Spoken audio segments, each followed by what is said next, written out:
देवी प्रपन्नाति हरे प्रसीद प्रसीद मातर्जगतोऽखिलस्य प्रसीद विश्वेश्वरि पाहि विश्वं त्वमेश्वरी देवी चराचरस्य शरणागत दीनार्थ परित्राणपरायणे सर्वस्यार्ति हरे देवी नारायणी नमोस्तुते। नमस्कार, स्वागत है आपका आचार्य वाणी में। मैं आचार्य डॉक्टर विक्रमादित्य आपके साथ हूँ। आज का विषय हमारा है कि मिथुन राशि वालों के लिए 7 तारीख रविवार का अवसर पड़ रहा है और ऐसे में रविवार के दिन ग्रह नक्षत्रों के दृष्टिकोण से आपकी राशि के दृष्टिकोण से कैसा योग बन रहा है वो भी आपको समझ लेना चाहिए। जो ये 7 तारीख का दिवस है, रविवार का दिवस है, इसी दिन पड़ रहा है ग्रहण। पूर्णिमा है इस दिन और भाद्रपद मास की पूर्णिमा के दिन जो ग्रहण पड़ रहा है वो आपकी राशि के दृष्टिकोण से आपको समझ लेना चाहिए। खास तौर पर आपके लिए बहुत अच्छा है, सहायक है। आपको आगे आने वाली चीज़ों में जो ग्रह कई आपके हिंड्रेंस उत्पन्न करने के योग दे रहे हैं उस सबसे इसका प्रभाव आने वाले 2-3 दिनों में नेगेटिव नहीं पॉजिटिव हो कर सकते हैं। आप पॉजिटिव पढ़ने के योग बनते दिखाई दे रहे हैं। तो इस ग्रहण काल को शुभ करने के लिए आपकी राशि के दृष्टिकोण से आपको गौ पूजन अवश्य करना चाहिए। गाय के निमित्त हो सके तो मक्का इत्यादि, ज्वार इत्यादि का दान करने का, गौशाला में अवश्य भूस इत्यादि का दान करने का प्रयास करना चाहिए। अपने वजन के बराबर भूस गाय गौशाला में दिलवा दीजिए। चारा अपने वजन के बराबर दिलवाने का प्रयास कर दीजिए, वो आपके लिए बहुत श्रेष्ठ रहेगा। ग्रहण बहुत श्रेष्ठ काल माना जाता है। ग्रहण एक तरह से पर्व काल है, शुभ काल है, तो इसको आप समझ दीजिए। भाद्रपद पूर्णिमा के दिन चंद्र ग्रहण लग रहा है और ये ग्रहण बहुत विशेष है। इस ग्रहण को आपको अच्छे से समझ लेना चाहिए। ग्रहण किस कारण से कहाँ पड़ रहा है और किसका प्रभाव किस प्रकार से होगा। ये ग्रहण जो है 3.5 घंटे का ग्रहण है और पूरे भारत में सब जगह दृश्य रहने वाला है। इसका प्रभाव भी बड़ा विचित्र प्रकार से जीवन पर पड़ने के योग बनने वाले हैं। चंद्रमा जिस प्रकार से शनि की राशि में स्थित होकर ये ग्रहण का योग बना रहे हैं, ये पूरी तरह से मन का और जो प्रभाव है वो विशेष तौर पर हर राशि के अनुसार से इसका प्रभाव होगा। और उसके अनुसार से देखिए, चंद्र ग्रहण, सूर्य ग्रहण जो है वो भारतीय संस्कृति में ये पर्व काल बताए गए हैं। बहुत सारे लोगों ने इसको भ्रांति बना लिया और पता नहीं बहुत सारे ऐसे ऐसे नियम बना दिए गए हैं जिनका शास्त्र में कहीं कोई औचित्य नहीं है। जैसे जैसे काल पद्धति आती गई, लोगों ने इसको अपने अनुसार से बहुत अनेक प्रकार से अपनी भावनाएं पता नहीं कहाँ करती गई।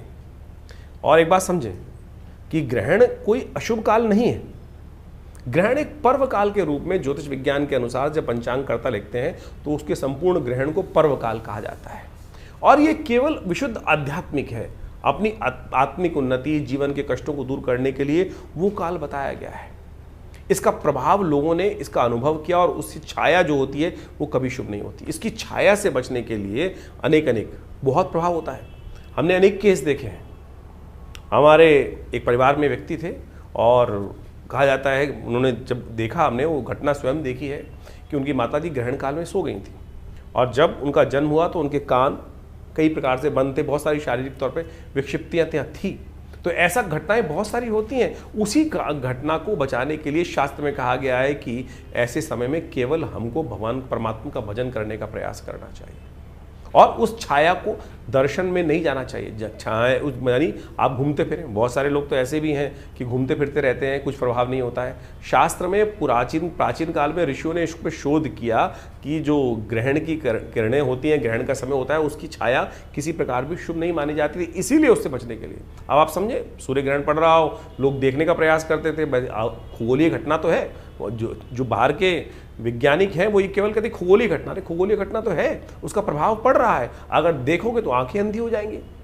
आप उसकी जो ग्रिडल होती है उसको देखने के लिए, उस अंगूठी को निकलते हुए देखने के लिए लोग कितने लालायित होते हैं। देख लीजिए खुली आंखों से, क्यों प्रभाव नहीं है। ग्रहण का प्रभाव है। खुली आंखों से देखोगे खगोलीय घटना को तो आंखों में प्रभाव पड़ेगा। जब उसका प्रत्यक्ष प्रभाव है तो सूक्ष्म प्रभाव भी होगा। और ज्योतिष ने, हमारे आचार्यों ने, ऋषि मुनियों ने उसके प्रत्यक्ष के साथ साथ सूक्ष्म प्रभाव को भी समझने का प्रयास किया। तो इस प्रकार से बहुत सारे आप बच्चे देखते होंगे, कई बार क्या होता है कि ग्रहण काल में जो बच्चे जन्म लेते हैं, उसके आसपास जन्म लेते हैं और उनकी माताजी की छाया ग्रहण की पड़ गई होती है तो कई प्रकार के पैचेस स्किन पर भी आने के योग बन जाते हैं। ज्योतिष ने इस प्रकार को भी अध्ययन किया कि जो पैचेस हैं, अंग भंग हैं, वो सब उसके कारण से हो जाते हैं। तो उससे बचने का प्रयास करना चाहिए। इसलिए कहा जाता है कि ग्रहण काल में बाहर ना निकलें। और क्या कहा जाता है, और अगर एक नियम बनाया गया, एक बहुत विशेष तौर पे समझने का नियम है ग्रहण जो विशेष तौर पर साधना करना चाहता है उसके लिए कहा गया कि उस समय भोजन ना करें, और भोजन ना करें उस समय बैठकर भजन करें, परमात्मा का आराधना करने का प्रयास करें। और यदि वो नहीं करेंगे तो क्या होता है उसके लिए, और उसके साथ साथ ये नियम बताया कि उनके लिए नियम है कि आप ग्रहण का जब सूतक काल आरंभ हो जाए तो आप भोजन ना करें, और उस समय अपने आप को तैयार करें। जब ग्रहण आ जाए तो उस समय साधना करें, मंत्र जप करें और दान पुण्य करें। ग्रहण के आरंभ में आपको स्नान करना चाहिए, ग्रहण काल में यज्ञ करना चाहिए, और ग्रहांते दानम, ग्रहण के अंत में दान करने की व्यवस्था है। ये नहीं तो बहुत सारे लोग क्या करते हैं कि ग्रहण काल में कौन दान लेगा, ग्रहण काल के अंत में हमें दान देने का प्रयास करना चाहिए। ग्रहण काल में जो कार्य किया जाता है, कहा जाता है उसका 100 गुना अधिक प्रभाव पड़ता है। तो इसलिए ग्रहण को पर्व कहा गया है।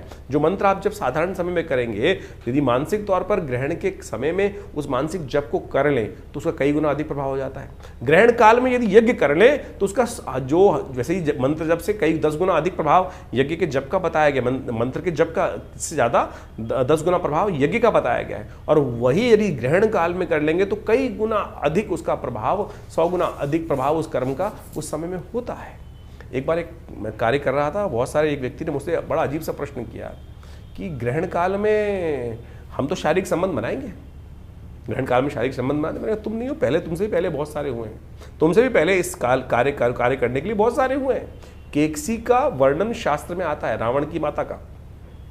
कहा जाता है कि ग्रहण एक संधि काल है, ग्रहण एक संधि काल है, और संधि काल के अंदर हमें केवल परमात्मा का स्मरण करने का प्रयास करना चाहिए। केकसी ने संधि काल के अंदर ऐसे ही समय के अंदर शारीरिक संबंध बनाए, और कहा जाता है कि रावण की उत्पत्ति उसी ने हुई, रावण की उत्पत्ति उसी ने हुई, उसी काल में संपर्क बनाने के कारण से वो समय जिस कार्य के लिए जो श्रेष्ठ कार्य है उसको ही हमें समझने का प्रयास करना चाहिए। लोग समझते नहीं हैं। शास्त्र में इस कथा को वर्णित किया गया है कि संध्या काल में, और ऋषि कह रहे थे अरे क्या करने जा रही हो तुम, इस समय में परमात्मा कामातुर होकर इस समय का संबंध बनाने का समय नहीं है, ये समय कुछ और होता है। लेकिन केकसी मानी नहीं, और केकसी ने उसके कारण से ही रावण की उत्पत्ति हुई।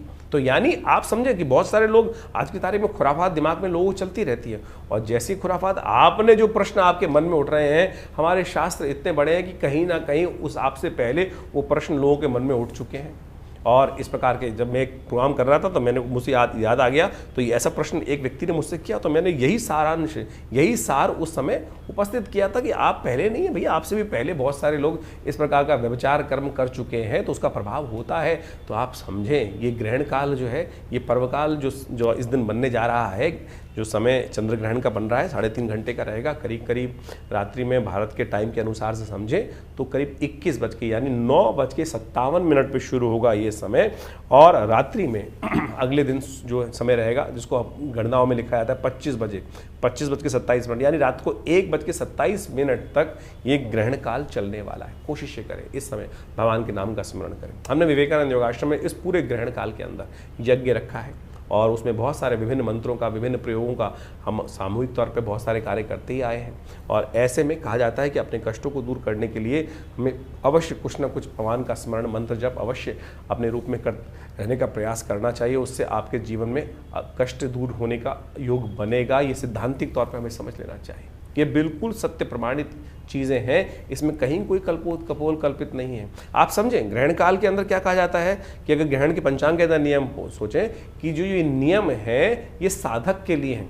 अबाल जो बच्चे छोटे जो बच्चे हैं प्लस जो वृद्ध हैं या बीमार हैं वो दवाई भी खा सकते हैं, वो अपना भोजन भी कर सकते हैं। ये भोजन का नियम जो है, यदि ये वो नियम होता कि ऐसे में कुछ विकड़ने पड़ती हैं और विकड़ने पड़ने से भोजन सब खराब हो जाता है, तो फिर क्यों बच्चों को और वृद्धों को और साथ साथ जो बीमार हैं उनको उससे नियम से हटा दिया गया? अब ये भ्रांति कहाँ से फैली है? पंचांग, किसी पंचांग को उठा के देखो, उसके अंदर पंचांग करता या ग्रहण के नियम के विरावली के अंदर ये लिखा गया है कि ये जो नियम है इसमें बच्चों के लिए नियम नहीं है, ये नियम जो है वृद्धों के लिए नहीं है, बीमारों के लिए नहीं है। वो अपनी जो नियम कर रहे हैं वो कर सकते हैं, ये साधना के नियम है।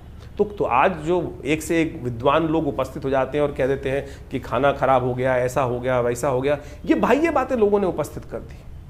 तो इसको उस प्रकार से ना ले। मैंने आपके समक्ष हमने यहाँ पे बहुत छोटा सा एक विवेचना यहाँ अपनी मति के अनुसार से उपस्थित करने का प्रयास किया है। खैर, ग्रहण के काल में आप कोशिश ये करें अवश्य अपने मंत्रों को, जो कष्ट जीवन में चल रहा है उसकी निवृत्ति करने के लिए भगवान के मंत्र जो है, जो भी आपके ग्रहों के मंत्र हैं, कैसे भी मंत्र हैं, भगवान शंकर के मंत्र हैं, महामृत्युंजय मंत्र हैं, उन सब का यथाउचित भाव से जप करने का प्रयास करें, कीर्तन करें, भगवान के नाम का मानसिक तौर पर स्मरण करने का प्रयास करें, यज्ञ कर सकते हैं। मूर्ति पूजा नहीं, मूर्ति पूजा उस समय में नहीं करनी चाहिए। शास्त्र में मूर्ति को ढक दिया जाता है, शास्त्र के दृष्टिकोण से मना कर दिया जाता है कि मूर्ति को स्पर्श करना, क्योंकि वो सूतक काल माना जाता है, मूर्ति को स्पर्श ना करें। हाँ, यज्ञ कर सकते हैं। ये आर्णिक सूत्रावली बहुत सारे ग्रंथों में इसको कहा गया है, मंत्र महार्णव इत्यादि समस्त ग्रंथों में, नियम में, धर्म सिंधु के अंदर इस बात को वर्णित किया गया है कि ग्रहण के आरंभ काल में हमको क्या करना चाहिए। ग्रहण आरंभे हमको स्नान करना चाहिए, ग्रहण काले यज्ञ करना चाहिए, ग्रहणांते हमें दान करने का प्रयास करना चाहिए। तो आपकी राशि के अनुसार से क्या कुछ होने वाला है वो भी आपको समझने को मिलेगा। बहुत बढ़िया तरह से हमने इन सब चीज़ों को यहाँ रखने का प्रयास किया है, समझ लेंगे तो अच्छा रहेगा। तो मिथुन राशि वालों, ग्रहण का आपने सुंदर प्रभाव समझा और आपकी राशि के दृष्टिकोण से तो ये ग्रहण आपके लिए बहुत सहायक, सफलता प्राप्त करने के लिए अच्छे योग आपके जीवन में बनाता दिखाई दे रहा है। तो ऐसे में कुछ ग्रह हैं जो आपके लिए कुछ कष्ट उत्पन्न कर रहे हैं। शनि और राहु जो है आपकी राशि में लगातार इन दिनों ठीक नहीं चल रहे हैं और सत्य माने आने वाले करीब करीब 1-1.25 साल तक ये योग लगातार आपकी राशि में बना हुआ है। तो आप ऐसा करें कि कहा जाता है कि ग्रहण काल में जो कर्म करते हैं उसका कई गुना अधिक फल प्राप्त होता है। तो आप एक काम करें, इस 3.5 घंटे का ग्रहण है, 3.5 घंटे में कोशिश करें थोड़ा जितना हो सके भजन करने का प्रयास करें, मंत्र जप करने का प्रयास करें। शास्त्र कहता है ग्रहण आरंभे स्नानम, ग्रहण के आरंभ काल में स्नान, ग्रहण मध्य यज्ञम और ग्रहणांते दानम। तो ग्रहण के अंत में दान, कोई ग्रहण के समय में दान लेता नहीं है, क्योंकि कहा जाता है ग्रहण के समय में दान लेने से उसका भार 1000 गुना अधिक हो जाता है। तो ऐसे में कोशिश ये करें कि आप अपने वजन के बराबर इस ग्रहण काल में हाथ लगा के रख दीजिए कुछ पैसे को और वो गौशाला में दिलवा दीजिए। आपकी राशि के दृष्टिकोण से सबसे श्रेष्ठ रहेगा, क्योंकि ग्रहण आपके लिए जो है तो सफलतादायक, लेकिन शनि और राहु आपके लिए लगातार खराब चल रहे हैं। तो उनकी चीज़ों को ठीक करने के लिए आप इन उपायों को करने का प्रयास करें कि गौशाला में भूस, चारा इत्यादि या ज्वार इत्यादि ये सब भिजवाने का प्रयास कर लीजिए। सबसे श्रेष्ठ रहेगा कि इस ग्रहण काल में आप शनि के मंत्र का जप करें या यज्ञ करें, शनि स्तोत्र का पाठ करें, राहु के मंत्र का जप करें।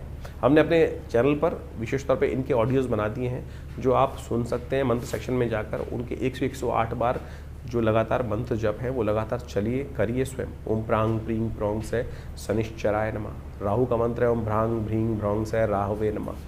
और हो सके तो इन मंत्रों का लगातार जप करके आप बहुत सारे कष्टों से निवृत्ति का योग बहुत जल्दी बना सकते हैं। और शनि को ठीक करने के लिए हनुमान चालीसा का पाठ सबसे श्रेष्ठ रहेगा ही रहेगा, तो ये अवश्य करने का प्रयास कीजिए।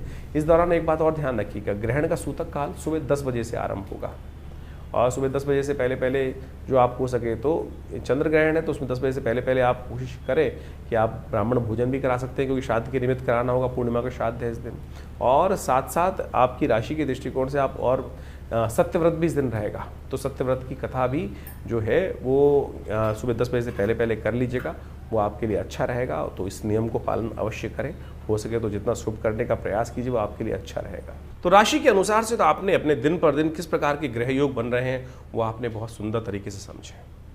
ग्रहों का प्रभाव तो वास्तविक तौर पर हर प्राणी पर, जगत के विशेष जड़ है या चेतन है, उन सब पर भी पड़ता दिखाई देता है शास्त्र के दृष्टिकोण से। और उसके प्रभाव के अनुसार से ही जीवन में, संसार में जो कुछ परिवर्तन के योग बनते हैं वो बहुत अच्छे से समय समय पर लोग उसको अवगत कराते ही रहते हैं हम लोग आपको। लेकिन आपके जीवन में ग्रहों का प्रभाव किस प्रकार से है और उस आने वाले प्रभाव को समझकर जीवन में परिवर्तन का रास्ता हम सब प्राप्त कर लें, शुभ प्राप्त करने के योग बना लें, वो ज्योतिष का वास्तविक उद्देश्य है और उसको हमें अच्छे समझना चाहिए। जो ये पर्व इत्यादि समय समय पर आते रहते हैं वो केवल पर्व नहीं है, केवल हर्षोल्लास के लिए, आनंद के लिए, दिवाली पर पटाखे चला लिए, होली पर हमने रंग खेल लिया, ये केवल वो औचित्य नहीं है। वास्तविक तौर पर एक बात समझ लें, ज्योतिष के साथ साथ पुराण इत्यादि समस्त शास्त्रों में जो रहस्य बताए गए हैं कि हम इस जो पर्व काल है, जो समय है, चाहे वो ग्रहण पड़ रहा है, इस समय में जो ग्रहण पड़ रहा है उसके अनुसार से आपने अपनी राशि के अनुसार से प्रभाव समझाई, लेकिन उन सब पर्व कालों में किस प्रकार से आप अपने जीवन में अपने कष्टों को दूर करने के लिए रास्ता ढूंढ सकते हैं, रास्ता बना सकते हैं, वो वास्तविक तौर पे शास्त्रों का विशेष प्रभाव है और विशेष उद्देश्य है, उसी के लिए इन समस्त कथाओं की संरचना की गई है। ये केवल इतिहास नहीं है। बहुत सारे लोग केवल इतिहास में केवल आनंद से समय काटने के लिए इन कथाओं का श्रवण कर लेते हैं। नहीं साहब, ये वास्तविक तौर पर हमारे जीवन में उन सिद्धांतों से समझकर अपने जीवन के कष्टों को दूर करने के लिए, समस्याओं को दूर करने के लिए, उस परम लक्ष्य को प्राप्त करने के लिए कि आगे बढ़ सके, जीवन को शुभ कर सके, सबकी सेवा कर सकें, उस भाव को समझने के लिए हमको ये कथाओं के कथानक जो है शास्त्रों में वर्णित किए गए हैं। अभी आपने जिस प्रकार से अपने जो प्रकार से आप समझें ये ग्रहण इत्यादि हो रहे हैं, इसका प्रभाव आपने समझा ही। इसके साथ साथ जो अभी विशेष तौर पर एक बात और समझें कि श्राद्ध आरंभ हो रहे हैं। श्राद्ध का विशेष पर्व हमें समझ लेना चाहिए। ये श्राद्ध का जो काल है, ये विशेष तौर पर हमारे दायित्व का समर्पण है, ऋण का समर्पण है, ऋण से निवृत्ति का मार्ग है। जो हमारा कर्तव्य अपने पितरों के प्रति है, उससे निवृत्ति का मार्ग बताता है। और इसके ऊपर विशेष तौर पर भारतीय संस्कृति में सबसे ज्यादा शोध किया गया, और अब बाहर भी जाकर लोग इस पर शोध करने का कार्य कर रहे हैं। बहुत सारे समय समय की कथानक, बहुत सारे इंसिडेंट लोगों के समक्ष आते रहते हैं, और उन सब ने देखा कि बहुत बढ़िया तरीके से ये जो पद्धति है, इसके ऊपर बहुत विशेष तौर पर आज ही नहीं, अनादिकाल से, बहुत लंबे समय से एनी बेसेंट, डब्ल्यू लेडबीटर, इन सब ने भी ये theosophical society India, theosophical society world wide जो थी, उन्होंने बहुत जबरदस्त शोध करके दिखाए। आत्माओं से संपर्क साधने का प्रयास किया गया, और उन आत्माओं से संपर्क साधने के बाद उन विशेष तौर पर वर्णन किया गया। डब्ल्यू लेडबीटर की तो एक किताब है, इनविजिबल हेल्पर। यदि आप उस किताब को पढ़ने का प्रयास करेंगे, समझने का प्रयास करेंगे, उसमें जो इंसिडेंट बताए गए हैं उन्होंने उनको सही से समझोगे तो सही रूप से समझना कि जीवन में बहुत सारे कष्टों को दूर करने का योग बना सकते हैं। एक व्यक्ति हमारे आश्रम में आए, बहुत वर्ष पुरानी बात है, और यहीं फरीदाबाद से संबंध रखते थे, और वो हमारे आश्रम पर आकर उन्होंने अपने जीवन में घटी हुई प्रत्यक्ष घटना को वहाँ बताया। बहुत अद्भुत घटना है, समझनी चाहिए कि किस प्रकार से उस घटना क्रम से कैसे उनके जीवन में परिवर्तन आया। काल घटना है, खंड है, और निकल जाता है। एक बार एक घर में कहा जाता है, वो व्यक्ति जब आया उसने बताया कि उनके बड़े भाई की मृत्यु हो गई थी, और बड़े भाई की जब मृत्यु हो गई, उस बड़े भाई की एक लड़की भी थी जिसकी शादी नहीं हुई थी। छोटा भाई दायित्व आया बड़े भाई की करने के लिए, कुछ परेशान सा रहता था, कैसे इतना बढ़िया समृद्ध परिवार था नहीं। ये घटना आज से बहुत लंबी पुरानी नहीं, कुछ ही वर्ष पुरानी घटना है, और हमारे आश्रम में हमारे पिताजी उन दिनों विद्यमान थे। उनके समक्ष आकर उसने जब ये बात रखी, आज बाई चांस वो बात हमको याद आ गई। हमको समझना चाहिए किस प्रकार से दिवंगत आत्माएं आपके जीवन में आकर आपके कष्टों को दूर करने का योग बना सकती हैं। वो व्यक्ति आश्रम पे आया और उसने बताया कि इस कारण से घटना घटी, बड़े भाई चले गए, घर में एक बड़ी लड़की भी थी और साथ में बहुत सारे और भी दायित्व थे जो निर्वाह नहीं हो पाए थे। एक दिन रात में जब वो छोटा भाई सो रहा था तो उसको ऐसी ही कोई खटपट सुनाई थी, और ऐसा लगा कि जैसे बड़ा भाई जिसकी मृत्यु हो गई थी वो कह रहा हो आकर उसके कान में, कह रहे उठ, तेरे घर में चोरी होने वाली है, भैंस को कोई चुरा के ले जाने वाला है। एकदम उसको उठा, खटपट से आवाज़ सुनकर जैसे उठा तो देखा भैंस खुली हुई है, और उसको लगा ऐसे ही कुछ हुआ होगा, भैंस खुली पड़ी होगी या कोई चोर वोर होगा, भाग भूग गया होगा, किसी ने खोली। कैसे खुल गई? रस्सा खुला हुआ था, यानी वो व्यक्ति ने ये बात रखी, उसने दोबारा बांध बूंद दिया। 2-3 दिन बाद फिर एक घटना घटी, उसके आभास हुआ कि रात्रि में उसके भाई जो दिवंगत थे वो आके उसको बोल रहे हैं, चिंता मत कर, तू इतना परेशान रहता है कि जो घर के जो दायित्व है, बिटिया की शादी है, सब हो जाएगी। मैं तेरे को एक रास्ता बता रहा हूँ, इस रास्ते को अपना। वो जो व्यक्ति गांव में बैठा था, जो छोटा आदमी था, जो छोटा भाई था, वो सट्टे का काम करता था।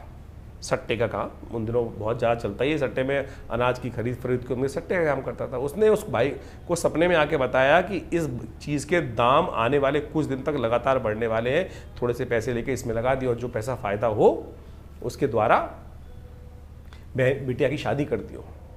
उसने कुछ दिन देखा और उसके बाद जब वो चीज़ का अनुभव हुआ तो उसने थोड़े से पैसे लेकर उसमें लगाए और उससे उसको लाभ हुआ।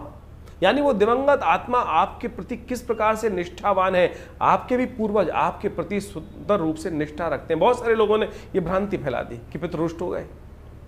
पितृ रुष्ट, अरे पितृ रुष्ट कभी क्यों? आपके माता पिता बड़े बुजुर्ग आपसे रुष्ट नहीं होते। आप अपना कर्तव्य का पालन नहीं करते हैं।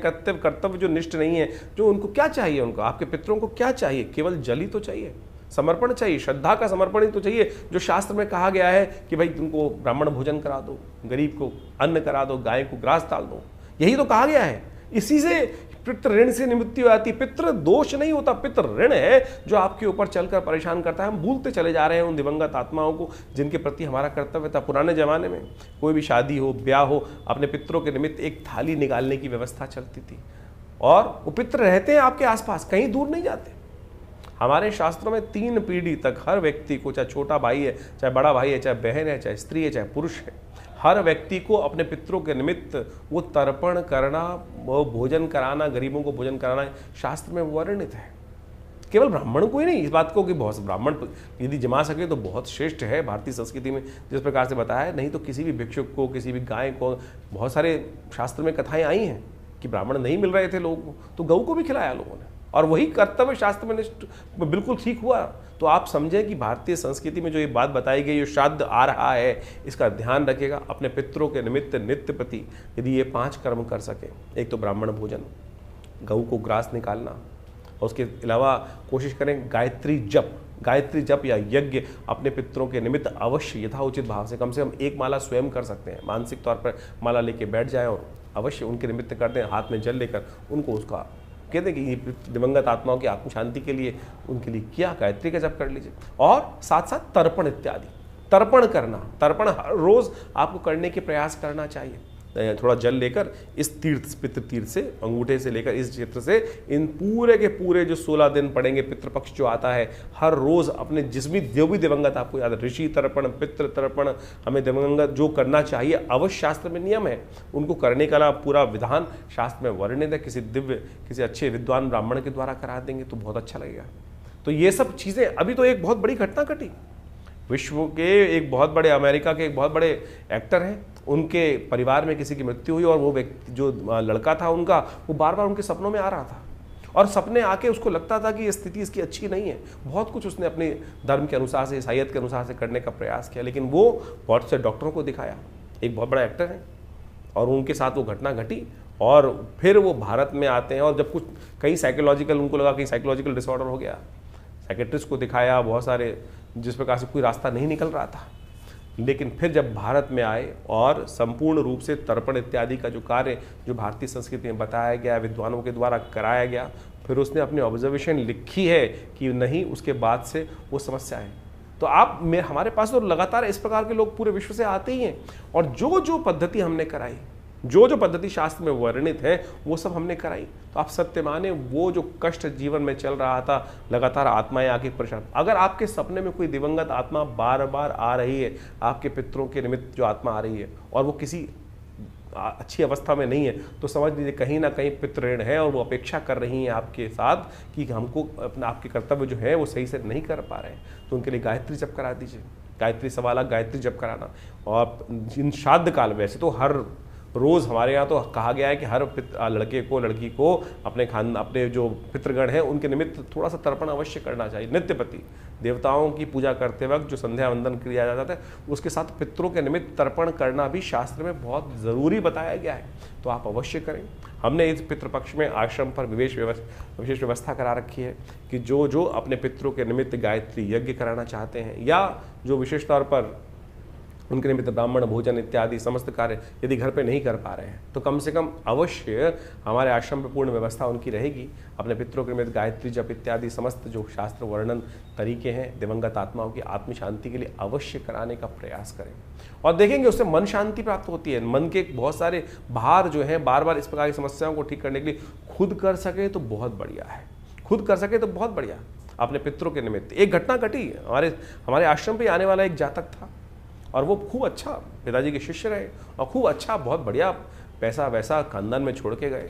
और आप सत्य माने कि उनका एक दिन समय आया, शरीर पूरा हो गया, जब उनकी वार्षिक श्राद्ध कर रहे थे उनके घर वाले, तो बाई चांस वो जो कपड़े थे कुछ हल्के, जिस प्रकार के वो पहनते थे, वो किसी हल्के कपड़े लेके आए। आप समझे, उस दिवंगत आत्मा ने उस व्यक्ति को आकर बताया कि क्या मैं इतना छोड़ गया, इससे संतुष्टि नहीं हुई क्या, तुम मेरे पहनने लायक कपड़े भी उस प्रकार से नहीं कर सकते। यानी दिवंगत आत्माएं आती हैं और आपसे अपेक्षा रखती हैं इतना ही कर्म करने की आपको आवश्यकता है। बहुत सारे लोग, अभी एक हमारे पास एक व्यक्ति आया बहुत दिन पहले, मैं किसी कार्यक्रम में उपस्थित था और कार्यक्रम में उपस्थित होते हुए था, वहाँ पर उस व्यक्ति ने मुझसे प्रश्न किया, शायद टीवी पे ही था, किसी टीवी चैनल पर ही लाइव डिस्कशन चल रहा था, उस पर कॉल किया उसने कि महाराज ये बताएं कि हमारे घर में ऐसी ऐसी घटना तो नहीं हो जाएगी। मैंने कहा क्यों, क्या हुआ? बोले कि कोई बीमार है, अगर वो मर जाएंगे तो हम बर्बाद हो जाएंगे। मैंने कहा ऐसी क्या बात है, क्यों बर्बाद हो जाओगे? बोले हमारे गांव में परंपरा है कि हमारे यहाँ कोई किसी की मृत्यु होने पर पूरे घर, पूरे गांव के जो 3-4 हज़ार आदमी उनको भोजन कराने की व्यवस्था करनी पड़ती है और उसी से पितरों की निवृत्ति होती है। ये शास्त्र में कहीं वर्णित नहीं है भाई, शास्त्र में कहीं नहीं कहा गया इस प्रकार की बातें कि आप उधार लो, पैसे नहीं है और उससे लेकर लोगों को भोजन कराओ। यदि पितृ कार्य करने के लिए आप कोई पैसा उधार लेकर अपने पितरों का तर्पण इत्यादि कार्य कर रहे हैं तो पितृ उससे संतुष्ट नहीं होंगे। शास्त्र में वर्णित नहीं है। आपकी जितनी, अगर आप घास भी गाय को खिला देंगे ना तो वो भी वास्तविक तौर पर आपके पितरों के दायित्व से निवृत्ति के लिए, उनकी संतुष्टि के लिए बहुत है। आप भाव भी कर देंगे, तर्पण भी कर देंगे, जल से ही तर्पण हो सकता है। और इसका शास्त्र में कोई बहुत पैसा नहीं चाहिए किसी को। ये बात ध्यान रखें कि पैसों से पितृनिवृत्ति नहीं, आपके घर में कोई दिक्कत है बहुत ज़्यादा, इस बात को हमको अच्छे से समझ लेना चाहिए। तो ये सारी बातें हमने आपके समक्ष इसलिए रखी क्योंकि श्राद्ध पक्ष अभी आरंभ हो रहा है, हमने इस कार्यक्रम में आपको बताई, तो अवश्य इन सब चीज़ों को समझकर इनको करने का प्रयास करें। इससे आपके जीवन के बहुत सारे कष्ट दूर होने के योग अद्भुत रूप से बनेंगे। और हमारा ये संस्थान लगातार इनसे संबंध में बहुत सारे कार्य करता ही रहता है, समय समय में बहुत सारे यज्ञ इत्यादि बहुत सारे कार्यक्रम चलते ही रहते हैं। आप सब उनमें जुड़ सकते हैं। हर रविवार को तो विशेष कार्यक्रम यज्ञ का होता ही है, मंगलवार को सुंदरकांड का पाठ होता है और बहुत सारे समय समय पर उत्सव के यज्ञ रहते हैं। अभी नवरात्र का यज्ञ रहेगा बहुत बड़ा, उसमें सम्मिलित चंडी का सुंदर कार्यक्रम रहेगा। तो ये सब जो उत्सव जिससे हमने आरंभ किया था, ये उत्सव है, ये केवल उत्सव नहीं है, ये केवल पर्व नहीं है, ये हमारे जीवन के कष्टों को दूर करने का सुंदर मार्ग है। तो अवश्य इनको हमें अपनाने का प्रयास करना चाहिए और इनसे वैज्ञानिक विधान जो है इनको समझते हुए कार्य करने का प्रयास करना चाहिए।